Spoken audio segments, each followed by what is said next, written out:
45번 이어서 보시겠습니다.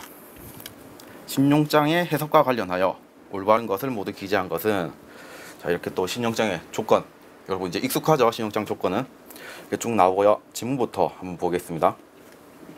보험증권은 백지식 배서를 하여 은행에 제시해야 된다라고 되어 있는데, 이 백지식 배서 정확하게 나와 있고요. 그래서 1번은 맞는 내용, 그리고 2번 무보장선화증권 풀셋과 개설은행은 수화인으로 하는 김영식을 요구하고 있다 되어 있는데, 개설은행의 지시식이죠. 그래서 2번은 김영식이 아닌 지시식이기 때문에 B는 틀린 내용이고, C 신용장 개설인 앞으로 유통성 선적 서류를 발송했다는 사실을 나타낸 서티피케이트를 요구하고 있다. 2번은 비유통성이죠. 근데 3번은 유통성이라고, C번에서는 유통성 선적 서류를 발송했다고 하고 있기 때문에 C번도 틀린 내용이고요. 따라서 D도 이렇게 맞는 내용이기 때문에 정답은 4번 A, D가 되겠네요. 이렇게 한번 보기부터 보시고 따라서 찾아보는 습관도 괜찮을 것 같고요. 이렇게 한번 문제 푸는 연습도 해보시기 바라겠습니다. 자, 46번입니다. 양도 가능 신용장에 관한 설명이다. 잘못된 것은 1번 양도은행으로 지정된 은행이 양도를 원하지 않는 경우 신용장을 양도할 의무는 없다.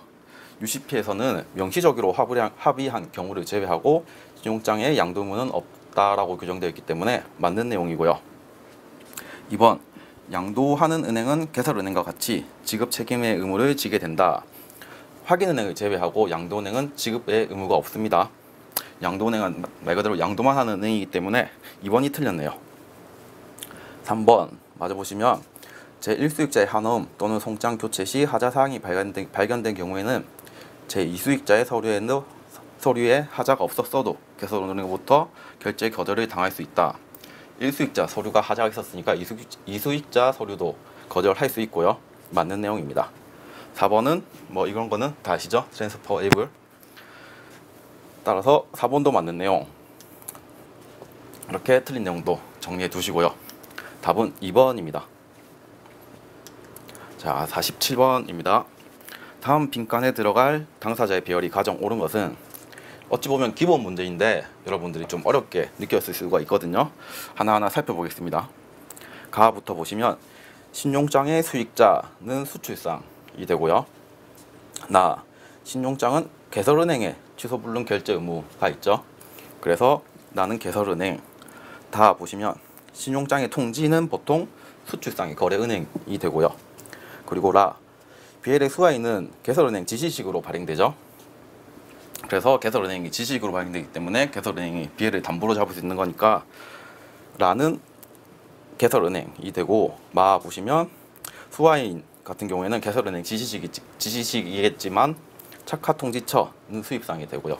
따라서 이렇게 한번 쭉 정리해 두시고 답은 3번입니다.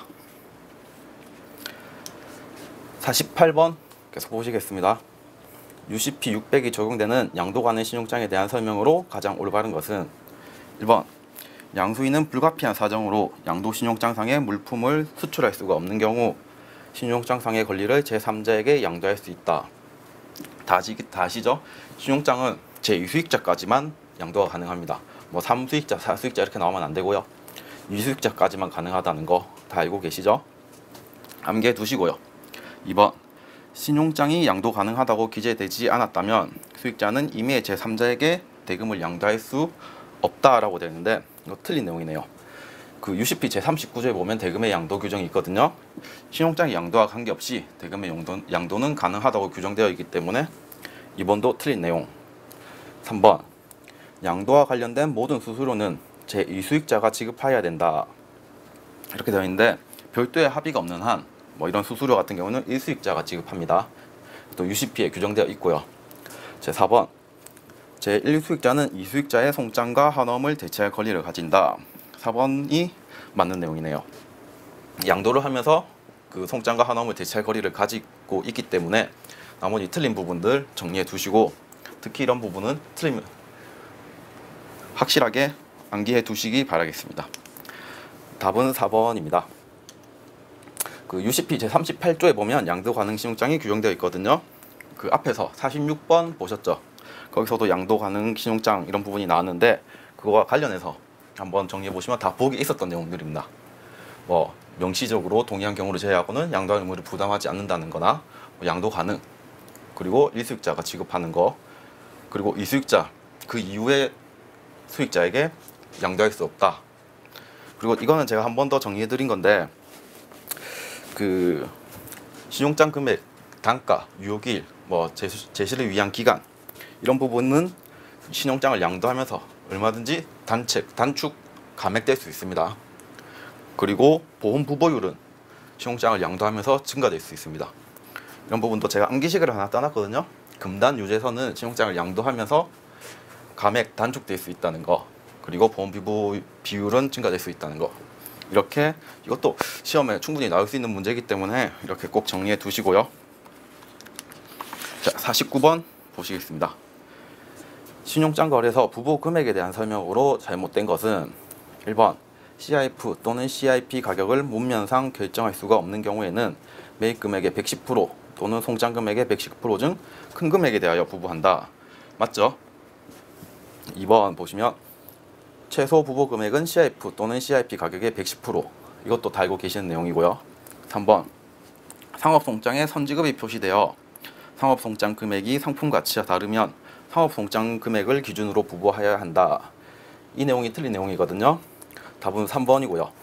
이런 부분을 좀 편하게, 문제에서 좀 어렵게 설명하고 있어서 여러분들이 이해가 안 될 수도 있는데, 편하게 설명하면 뭐 만약에 상업송장이 선지급 표시로 상업송장 금액이 상품 가치와 다르게 좀 낮게 기재되어 가지고 낮게 기재되어 있는 경우에도 상품 가치를 기준으로 부부해야 된다 라고 좀 풀어서 설명하면 이렇게 되고요. 뭐 예를 들면 뭐 10,000불짜리 물품을 5,000불 선지급해서 상업송장상에 5,000불로 기재되어 있어도 그 금액인 원래 가치인 10,000불로 부보를 해야 된다, 이런 내용입니다. 이렇게 좀 풀어서 이해하시면 좀 쉬울 것 같아 가지고 정리해 드렸고요. 따라서 답은 3번. 자, 이렇게 60p 600의 보험 서류 및 담보해서 제 28조에 규정된 내용이거든요. 이런 부분도 보험 관련해서는 60p에서 제 28조에 규정되어 있고요. 자주 나오는 내용들입니다. 특히 보험 승인서 커버노트는 수리되지 않는다는 거, 그리고 뭐 동일한 통화, 그리고 가격이 10%, 110% 이거는 복에서 봤던 내용들이고요.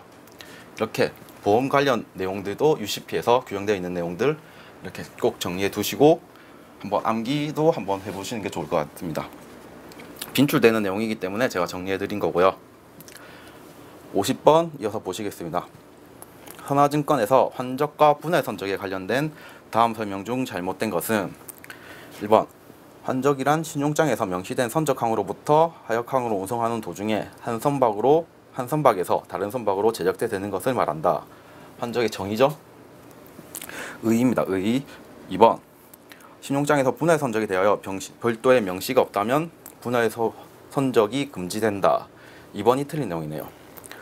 그 31조 UCP 제 31조에 보시면 분할 선적을 규정하고 있거든요. 보면 그 별도의 명시가 없으면 당연히 가능하고요. 그리고 분할 선적은 허용된다라고 31조에 규정되어 있습니다. 따라서 2번이 잘못되네요. 답은 2번이고 3번 내용, 4번, 4번 같은 내용들은 이렇게 UCP 또 환적에 대한 부분이거든요. 방금 보셨던 정의 부분이고 크게 두 가지 정도로 이렇게 나눌 수 있고요. 금지문헌이 없는 경우, 있는 경우.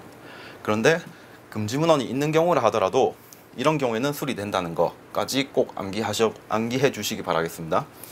특히 시험에 잘 나오는데 선화증권, 뭐 시웨이빌, 유통화물, 운송장 같은 경우에는 컨테이너, 뭐 레시선 이런 경우에 적재된 경우에는 환적될 것이라거나 될 수 있다고 표시된 경우에도 수리되고요. 금지문헌이 있는 경우에도. 그리고 환적 유보 약관, 뭐 운송인이 환적할 권리를 유보한다는 내용의 유보 약관이 있는 경우에도 환적이 수리된다는 거, 이렇게 정리하셔가지고 이것도 꼭 암기해 두시기 바라겠습니다. 자, 51번입니다. 신용장의 통지은행의 의무사항에 대한 설명 중 올바른 것은, 이제 또 신용장의 통지은행의 의무에 대해서 한번 살펴보죠. 통지은행의 의무는 이 정도로 볼 수 있는데요. 통지 여부의 통고, 즉 통지 요청을 받은 은행은 뭐 통지할 건지 말 건지 정해서 개설은행에 만약에 이를 거절하는 경우에는 개설은행에 통고해야 되는 의무가 있고요. 그리고 나머지는 외관상 진정성의 확인을 해야 되며 뭐 단순 통지 서비스를 해야 되고 조건 변경이 있을 경우에는 같은 은행을 이용해야 된다는 것까지 이 정도가 통지은행의 의무라고 볼 수 있고요. 이렇게 보고 박스 내용을 살펴보시면 A, B가 정답이 되겠네요. 올바른 내용이. 이렇게 통지은행의 의무 같은 부분도 시험에 잘 나오진 않지만 이 정도는 봐두시고요. 자, 52번입니다. 52번. UCP 600이 적용되는 신용장에서 항공우송장에 대한 설명 중 올바른 것은 1번 항공우송장은 운송인, 기장 또는 그의 대리인이 서명해야 된다. 운송인 또는 그의 대리인의 서명은 있어야 되고요. 기장은 필요 없습니다. 기장은 뭐 비행기 운전한다고 바쁜데 일일이 서명할 수가 없겠죠. 그래서 기장은 뺀 운송인 또는 그의 대리인의 서명. 1번은 틀렸고 2번도 발행일을 표시해야 되기 때문에 틀린 내용이고요. 3번 항공운송장에 용성계약 표시가 있으면 하자가 된다. 그 UCP에서는 선화증권의 경우에만 용성계약에 표시가 있으면 하자가 된다라고 규정하고 있기 때문에 3번도 틀렸습니다. 따라서 4번이 정답이겠네요. 신용장에서 풀셋을 요구했다면 선적인용 항공운송장 원부 한부가 제시되면 된다. 이렇게 되어 있는데 그 전통 요구 시에는 송화인용, 탁송인용 원본이 제시되면 되기 때문에 뭐 선적인 송화인용 한부 원본 제시되면 됩니다. 따라서 4번이 정답이겠네요. 자, 53번입니다. 신용장 거래의 특성에 대한 설명 중 잘못된 것은 1번 신용장은 그 본질상 그것의 근거가 될 수 있는 매매 계약 또는 기타 계약과는 독립된 거래이다. 독립성에 관한 내용이죠. 다들 아시는 내용이고요. 2번 은행은 서류의 형식, 충분성, 진정성 등에 대해서 어떠한 의무나 책임도 지지 않는다. 이것도 맞는 내용입니다. UCP 34조에 나오는 내용이거든요. 나중에 한번 살펴보시고 3번 개설은행은 신용장의 필수 부분으로서 견적 송장을 포함시키는 것을 적극적으로 장려해야 된다. 답은 3번인데 제가 UCP를 보면서 적극적으로 장려해야 된다 이런 건 처음 봅니다. 여러분도 당연히 처음 보는 내용이겠죠. 그 내용을 보시면 이 신용장과 계약 그리고 면책 규정이거든요. 바쁘게 있었던 내용입니다. 특히 틀린 내용이었던 이 부분은 개설은행은 견적 송장 등을 포함시키고자 하는 어떠한 시도도 저지되어야 된다라고 규정되어 있기 때문에 아까 3번에 적극적으로 장려해야 된다 이 내용은 완전히 틀린 내용이죠. 그리고 나머지 34조 부분도 한번 봐주시고요. 그리고 4번 보기에 있었는데 뭐 운송인 이런 부분은 기타 당사자에 들어갈 수 있기 때문에 이런 부분도 정리해 두시기 바라겠습니다. 자, 54번 송금 결제 방식에 관한 위험 및 위험 관리 방안으로 잘못된 것은 CAD 방식에서 수입자는 수출국에 있는 자신의 검사 대리인에게 요청하여 PSI를 실시한다. CAD는 서류 상환 방식이고 PSI는 선적정 검사죠. 다 알고 있는 내용이어야 되고 뭐 수입자가 서류만 가지고 결제를 하기 때문에 수출국 검사 대리인에게 요청하는 게 PSI를 요청하는 게 일반적입니다. 그래서 1번은 맞는 내용. 2번 COD 방식에서 수출업자는 수입업자가 물품을 수령하지 않는 경우 대금 수령과 물품 회수가 불확실하다. COD는 현물 상환이니까 현물을 딱 준비해놨는데 수입자가 안 와. 그렇게 되면 안 되겠죠. 그래서 2번도 맞는 내용입니다. 3번 그 오픈 어카운트 방식에서 수출자는 한국무역보험검사에 수출보험을 가입한다. OA 같은 경우에는 잘 아시겠지만 본지사 뭐 자주 거래하는 지속적인 거래의 경우에는 괜찮은데 이제 신규 거래에서 OA 같은 경우에는 상당히 불안하거든요. 그렇기 때문에 그 수출보험을 가입하는 게 맞다고 볼 수 있고요. 그리고 4번 선수금 방식에서 수출업자는 수입업자에게 AP 본드를 요구한다라고 되어 있는데 먼저 선수급 반환 보증이라고 해서 AP 본드를 한번 살펴보면 계약상의 채무자가 이미 의무를 불이행하는 경우 수출상에게 이미 지급한 선수금을 반환할 것을 보증하는 보증서로서 수출자의 은행에서 발행하는 서류입니다.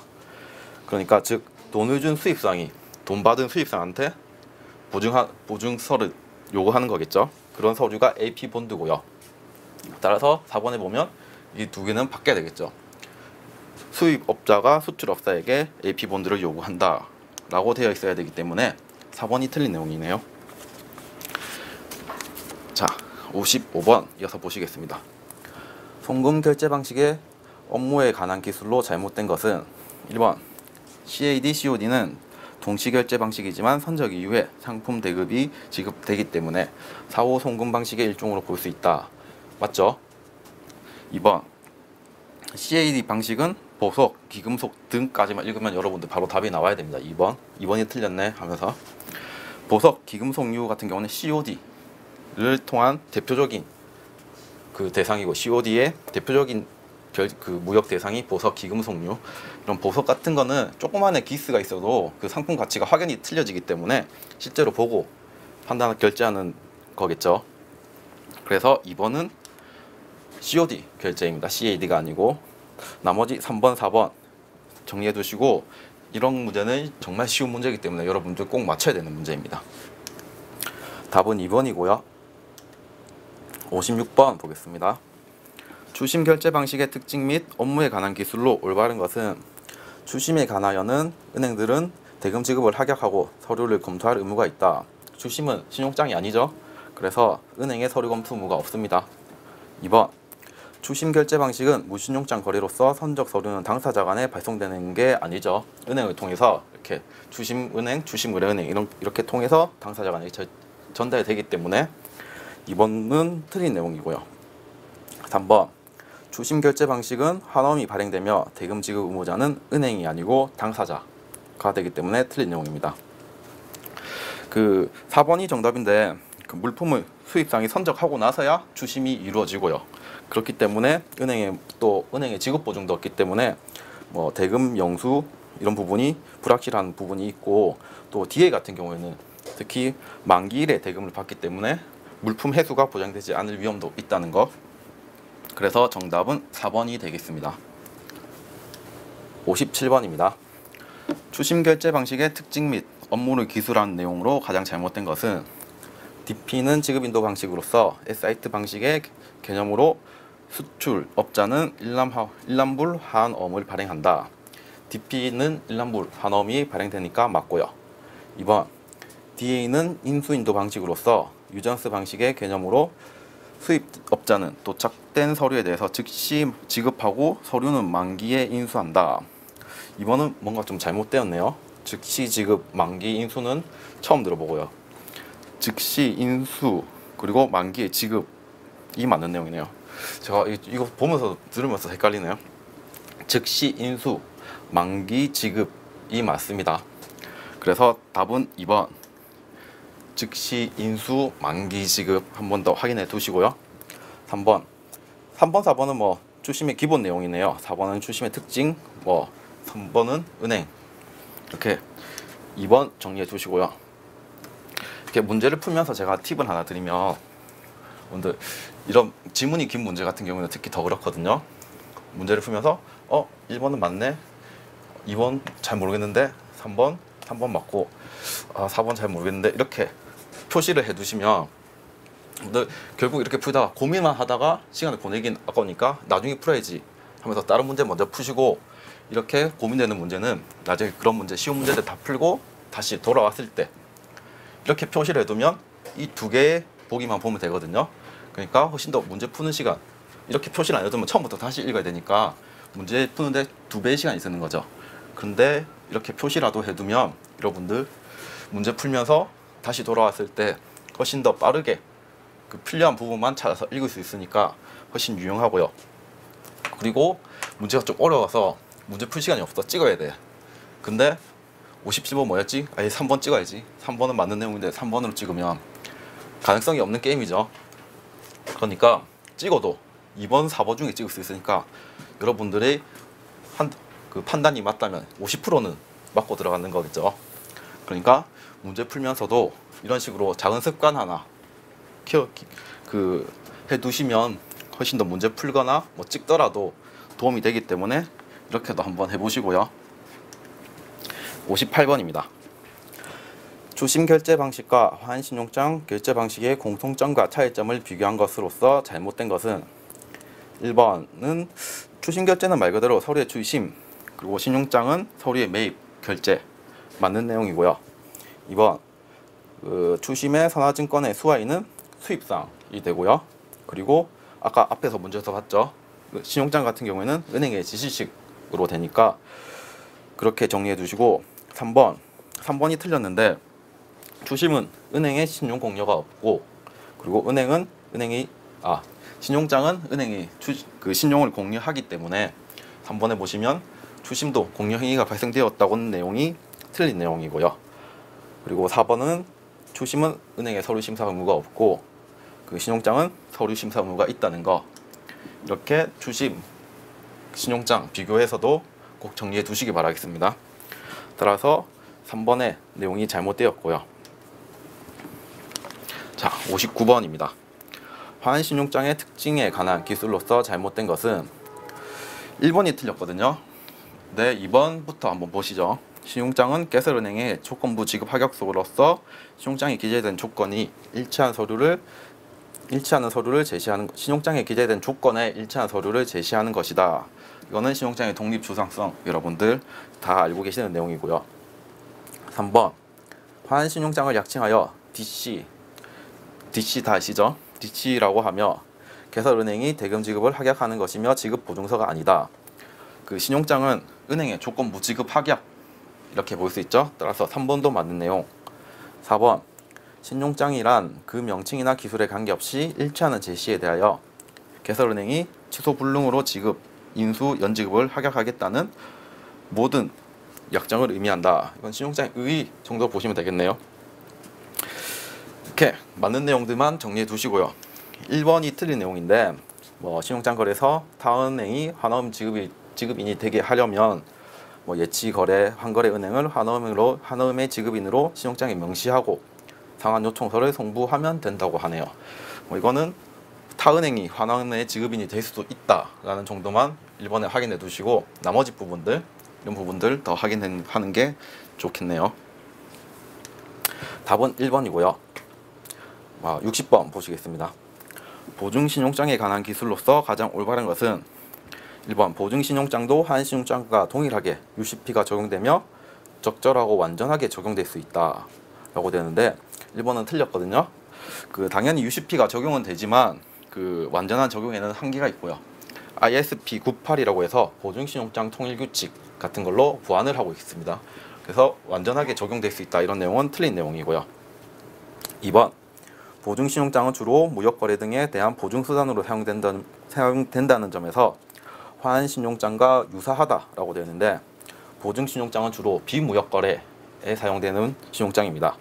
그래서 그 보증 내용도 입찰보증, 이행보증 이런 보증 내용이거든요. 그래서 화환신용장과는 차이가 있습니다.